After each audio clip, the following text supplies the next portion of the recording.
सुमित्रानंदन पंत और उनकी कविता नौका विहार। प्रकृति की सुकुमार भावनाओं के कवि सुमित्रानंदन पंत का जन्म हिमाचल प्रदेश के सुरम्य कुर्मांचल कुमायूं के कोसानी नामक ग्राम में 20 मई 1900 को हुआ। उनके पिता का नाम पंडित गंगादत्त पंत तथा माता का नाम श्रीमती सरस्वती देवी था। कोसानी के वर्नाकुलर स्कूल में प्रारंभिक शिक्षा पूर्ण कर ये उच्च विद्यालय में अध्ययन के लिए अल्मोड़ा के राजकीय हाई स्कूल में प्रविष्ट हुए। यहाँ पर उन्होंने अपना नाम गुसाई दत्त से बदलकर सुमित्रानंदन पंत रखा। 1919 ईस्वी में बनारस आगमन के पश्चात यहीं से हाई स्कूल की परीक्षा उत्तीर्ण की। इसके बाद इलाहाबाद के म्योर सेंट्रल कॉलेज में प्रवेश लेने के पश्चात यहीं से गांधी जी के आह्वान पर उन्होंने कॉलेज छोड़ दिया। फिर स्वाध्याय से ही अंग्रेजी, संस्कृत और बांग्ला साहित्य का गहन अध्ययन किया। उपनिषद, दर्शन तथा आध्यात्मिक साहित्य की ओर उनकी रुचि प्रारंभ से ही थी। पंडित शिवाधार पांडे ने उन्हें अत्यधिक प्रेरित किया था। इलाहाबाद वापस आकर रूपाह पत्रिका का प्रकाशन करने लगे। बीच में प्रसिद्ध नर्तक उदयशंकर भट्ट के संपर्क में आए और फिर उनका परिचय अरविंद घोष से हुआ। उनके दर्शन से प्रभावित पंत ने अनेक काव्य संकलन जैसे स्वर्ण किरण, स्वर्ण धूल, उत्तरा आदि प्रकाशित किए। सन 1950 में आकाशवाणी में हिंदी चीफ प्रोड्यूसर और फिर साहित्य सलाहकार के पद पर नियुक्त किए गए। सन 1961 में उन्हें पद्म भूषण सम्मान, कला एवं बूढ़ा चांद के लिए साहित्य अकादमी पुरस्कार और लोकायतन पर सोवियत भूमि पुरस्कार और चिदम्बरा पर भारतीय ज्ञानपीठ पुरस्कार प्रदान किया गया। 1977 की प्रकृति के सुकुमार कवि पंत जी की प्रकृति की गोद में लीन हो गए। पंत जी की साहित्यिक गतिविधियां देखी जाए तो छायावादी युग के प्रतिनिधि कवियों में सुमित्रानंदन पंत का योगदान बहुत प्रमुख है। वे 7 वर्ष की आयु में ही कविता लेखन प्रारंभ कर चुके थे। उनकी प्रथम रचना सन 1916 ईस्वी में आई, जिसके बाद उनकी काव्य के प्रति रुचि और बढ़ गई। पंत जी के काव्य में कोमल एवं मृदु भावों की अभिव्यक्ति होने के कारण इन्हें प्रकृति का सुकुमार कवि कहा जाता है। पंत जी की प्रमुख कृतियों में वीणा, उच्छ्वास, संधि, ग्रंथि, पल्लव, गुंजन, युगांत, युगवाणी, ग्राम्या, स्वर्ण किरण, युगांतर, उत्तरा, चिदम्बरा, कला और बूढ़ा चांद, लोकायतन आदि और गीति नाट्य, ज्योत्सना, रजत शिखर, अंतिमा के साथ उन्होंने हार उपन्यास एवं कुल 5 कहानियाँ भी लिखी हैं। पंत जी की काव्यगत विशेषताओं को देखते हुए उनके भाव पक्ष में प्रमुख रूप से 3 चीज़ें प्रमुख हैं: प्रकृति, नारी और कला। उनका सौंदर्य प्रेमी मन प्रकृति को देखकर विभोर हो उठता है। वीणा, ग्रंथि, पल्लव आदि प्रारंभिक कृतियों में प्रकृति का कोमल रूप परिलक्षित हुआ है। आगे चलकर गुंजन आदि काव्य रचनाओं में कविवर पंत का प्रकृति प्रेम मांसल रूप बन गया है और नारी सौंदर्य का चित्रण करने लगता है। पल्लव एवं गुंजन में प्रकृति और नारी मिलकर एक ही हो जाते हैं।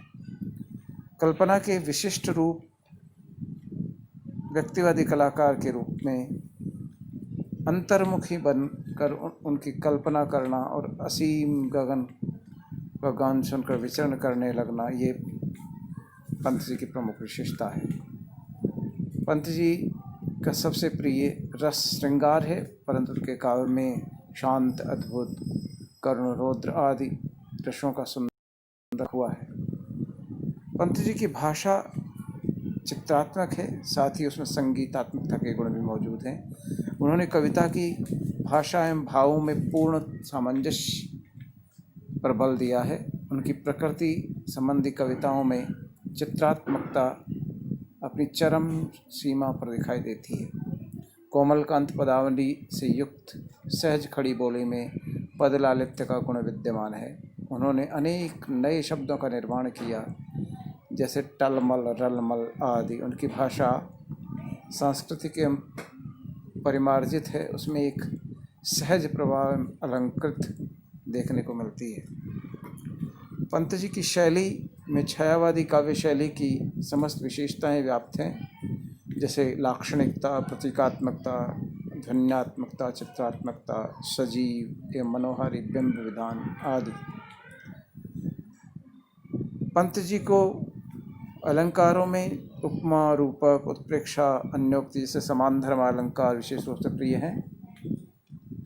साथ ही ये उपमाओं की लड़ी बांधते नज़र आते हैं और उसमें अत्यंत उनकी योग्यता है। उन्होंने मानवीकरण और ध्वन्यार्थक व्यंजना जैसे पाश्चात्य अलंकारों को भी प्रयोग किया है। नवीन छंदों का प्रयोग करते हुए और साथ में मुक्त छंद का विरोध भी उन्होंने कई स्थानों पर किया है। तुकांत छंदों को वे अधिक सक्षम मानते हैं। उन्होंने छंदों के बंधनों का भी कई जगह विरोध। इस प्रकार सुमित्रानंद पंत हिंदी साहित्य में एक महत्वपूर्ण स्थान रखते हैं। वे कल्पना और भावों की कोमलता के दर्शन से व्याप्त हैं। वे सौंदर्य के उपासक हैं और युग दृष्टा भी हैं। ऐसे प्रतिभावान साहित्यकार छायावादी युग के अग्रणी रचनाकार माने जाते हैं। सुमित्रानंद पंत की सबसे प्रमुख विशेषता उनकी प्राकृतिक परक कविताएं हैं और इस सुकुमार प्राकृतिक चित्रण और उसमें भावनाओं के आवेग के कारण उन्हें प्रकृति का सुकुमार कवि कहा जाता है। उनकी एक प्रमुख कविता है नौका विहार। प्राकृतिक चित्रण है, साथ में एक दार्शनिक बिंब भी प्रस्तुत किया गया है। प्राकृतिक दृश्य को देखने पर पंत जी ने प्रारंभ में चांदनी रात में इस कविता में नौका विहार का चित्रण किया है। इसमें कवि ने गंगा की कल्पना नायिका के रूप में की है। कवि कहता है कि चारों ओर शांत, तरल एवं उज्ज्वल चांदनी छिटकी हुई है। आकाश टकटकी बांधे पृथ्वी की ओर देख रहा है। पृथ्वी अत्यधिक शांत एवं शब्द रहित है। ऐसे मनोहर एवं शांत वातावरण में क्षीण धार वाली गंगा बालू के बीच मंद मंद बहती ऐसी प्रतीत हो रही है, मानो कोई छरहरे दुबले पतले शरीर वाली सुंदर युवती दूध जैसी सफ़ेद सैया पर, मिट्टी की सैया पर गर्मी में व्याकुल होकर थकी हुई, मुरझाई हुई, शांत लेटी हुई है। गंगा के जल में चंद्रमा का बिंब झलक रहा है, जो ऐसा प्रतीत हो रहा है जैसे गंगा रूपी कोई तपस्विनी अपने चंद्रमुख को अपने ही कोमल हाथों पर रखकर लेटी हुई हो और छोटी लहरों और उनके वक्षस्थल पर ऐसी प्रतीत होती है मानो वे लहराते हुए कोमल केश हैं। तारों भरे आकाश की चंचल परछाई गंगा के जल में जब पड़ती है तो वह ऐसा प्रतीत होती है मानो गंगा रूपी तपस्विनी बाला के गोरे गोरे अंगों के स्पर्श से बार बार कांपता तारों जड़ा उसका नीला आंचल लहरा रहा हो। आकाश रूपी नीले आंचल पर चंद्रमा की कोमल चांदनी में प्रकाशित छोटी छोटी कोमल टेढ़ी बल खाती लहरें ऐसी प्रतीत होती है मानो लेटने के कारण उनका रेशमी साड़ी में सिलवटें पड़ गई हों। कविता में आगे चांदनी रात में अलग अलग प्रहर में नौका विहार का मनोरम दृश्य चित्रण किया गया है। कवि पंत जी कहते हैं कि चांदनी रात के प्रथम प्रहर में नौका विहार करने के लिए एक छोटे से नाव लेकर तेजी से गंगा में आगे बढ़ जाते हैं। गंगा के तट के सौंदर्य का वर्णन करते हुए कहते हैं कि गंगा का यह तट ऐसा रम्य लग रहा है मानो खुद खुली पड़ी रेतीली सीपी पर चंद्रमा रूपी मोती की चमक यानी चांदनी भ्रमण कर रही हो। ऐसे सुंदर वातावरण में गंगा में खड़ी नावों की पालें नौका विहार के लिए ऊपर चढ़ गई हैं और उन्होंने अपने लंगर उठा लिए हैं। कहने का अभिप्राय यह है कि एक साथ अनेक नावें नौका विहार के लिए गंगा तट से खुली हैं। लंगर उठते ही छोटी छोटी नावें अपने पाल रूपी पंख खोलकर सुंदर हंसनियों के समान धीमी धीमी गति से गंगा में तैरने लगती हैं। गंगा का जल शांत एवं झिलमिल है, जो दर्पण समान शोभायमान है। उस जल रूपी स्वच्छ दर्पण में चांदनी में नहाया रेतीला तट प्रतिबिंबित होकर दोगुने परिमाण में प्रकट होता है। गंगा तट पर शोभित काला कांकर के राजभवन का प्रतिबिंब गंगा जल में झलकता रहता है। ऐसा लगता है मानो यह राजभवन गंगा जल रूपी सैया पर निश्चिंत होकर सो रहा है। उसकी झुकी पलकों में शांत मन में वैभव रूपी स्वप्न तैर रहे हैं। कवि नौका विहार करने के लिए गंगा की अपूर्व छटा का वर्णन करता है।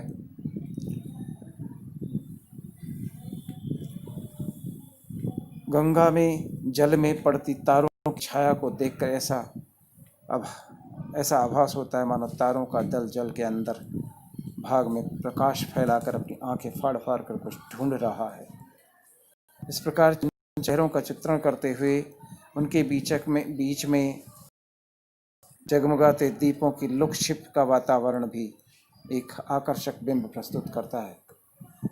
वहीं पास में शुक्र तारे की झिलमिलाती परछाई वो जल में किसी सुंदरी परी की तरह तैरती हुई दिखाई पड़ रही है।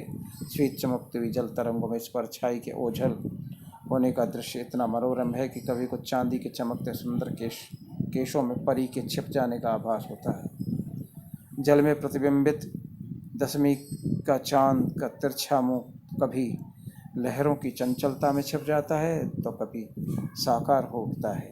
उसे देख कभी को ऐसा प्रतीत होता है मानो अपने ही रूप यौवन से मुग्ध होकर नायिका अपने मुंह को कभी घूंघट में छिपा लेती है, कभी उससे बाहर लाती है। कभी नौका विहार करते हुए दोनों पर तटों के प्राकृतिक दृश्यों का मनोरम चित्रण प्रस्तुत करता है। उसकी नाव जब गंगा के मध्य धार में पहुंचती है तो वहां से चंद्रमा की चांदनी में चमकते हुए रेतीले तट स्पष्ट दिखाई नहीं देते। कवि को दूर से देखते दोनों किनारे ऐसे प्रतीत हो रहे हैं जैसे व्याकुल होकर गंगा की धारा रूपी नायिका के पतले कोमल शरीर का आलिंगन करना चाहते हो। इसके लिए उन्होंने अपनी दोनों बेलाएं फैला रखी है। दूर क्षितिज पर कतारबद्ध वृक्षों को देखकर ऐसा प्रतीत होता है मानो वे नीले आकाश के विशाल नेत्रों की तिरछी भौहें हैं और धरती का एकटक निखार रहे हैं। कवि आगे चित्रण करता हुआ लहरों के प्रवाह के विपरीत दिशा में मुड़ जाता है और गंगा की धारा के मध्य स्थित उस द्वीप को देख कभी ऐसा आभास होता है जैसे कोई छोटा सा बालक अपनी छाती माँ के सीने से लगकर सो जाता है। वहीं गंगा नदी के ऊपर एक पक्षी को उड़ते देख कवि सोचने लगता है कि कहीं यह चकवा तो नहीं है जो भ्रमवश जल में अपनी छाया को चकवी समझकर उसे पाने की चाहना विरह वेदना को मिटाने की व्याकुलता में आकाश में उड़ता जा रहा है। नौका विहार के दौरान गंगा जल में प्रतिबिंबित रूप में पड़ने वाले चंद्रमा और तारों के नृत्य का वर्णन किया गया है।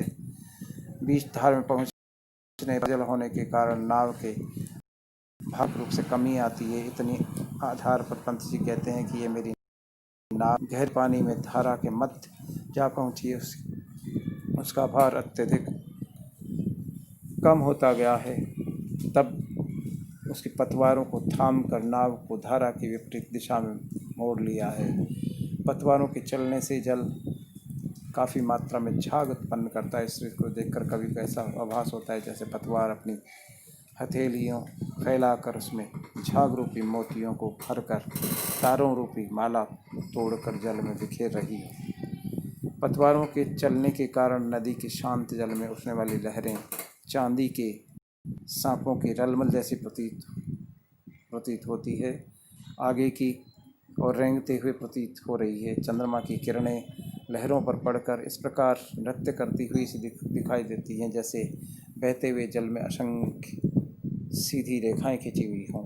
एक साथ उठती हुई बहुत सी लहरों में एक ही चंद्रमा चंद्रमा एक एक तारा सौ तारे बनकर झलमला रहे हैं। उन्हें देखकर ऐसा आभास होता है जैसे गंगा पूरी खेत में लहरों रूपी लताएं फल फूल रही हैं।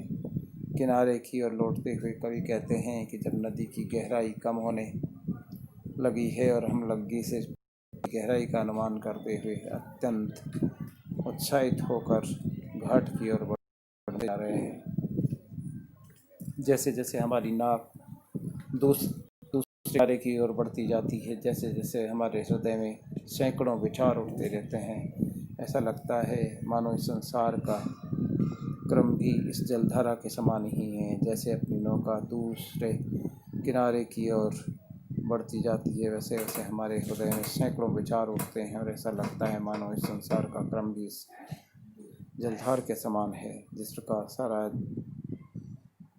धारा निरंतर बहती रहती थी, आगे बह चुके जल का स्थान पीछे का जल ले लेता है, उसी प्रकार जीवन का बहाव भी निरंतर है। जलधारा के समान ही जीवन का विस्तार, जीवन का क्रम धारा की तरह ही कभी न टूटने वाला अविरल क्रम है। कविवंत कहते हैं कि आकाश का ये विस्तार शाश्वत है। चंद्रमा की चांदी अर्थात चांदनी है, लहरों का ऐसा है कि संसार की जीवन रूपी नौका को चलाने वाले ईश्वर जीवन की गति में जन्म और मृत्यु का शाश्वत क्रम बनाए रखते हैं। जीवन रूपी नौका का विहार निरंतर होता रहता है। कवि चिंतनशील होकर अपने अस्तित्व का सत्ता का ज्ञान भूलते जाते हैं। जीवन की शाश्वतता का जलाधार रूपी तथा शाश्वत प्रमाण उन्हें अमृत प्रदान करता है।